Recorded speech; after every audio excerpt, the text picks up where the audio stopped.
રાજ્યમાં સોમવારથી 3 દિવસ વરસાદની આગાહી કરી છે હવામાન વિભાગે। 15 થી 17 સપ્ટેમ્બર દરમિયાન ઉત્તર ગુજરાતની સાથે દક્ષિણ ગુજરાતના વિવિધ વિસ્તારોમાં વરસાદ વરસી શકે છે।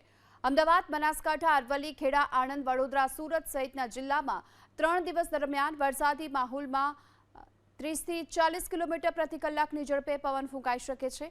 આ સાથે જ દક્ષિણ ગુજરાતના વિવિધ વિસ્તારોમાં પણ હળવાથી લઈ ભારે ઝાપટા વરસવાનું અનુમાન વ્યક્ત કરાયું। શુક્રવારે રાજ્યના 10 તાલુકામાં વરસાદ નોંધાયો, જેમાં અમરેલીના રાજુલામાં સૌથી વધુ 1.54 ઇંચ વરસાદ, વલસાડમાં 1.5 ઇંચ વરસાદ, ખેરગામમાં 1.6 ઇંચ વરસાદ ખાબક્યો છે।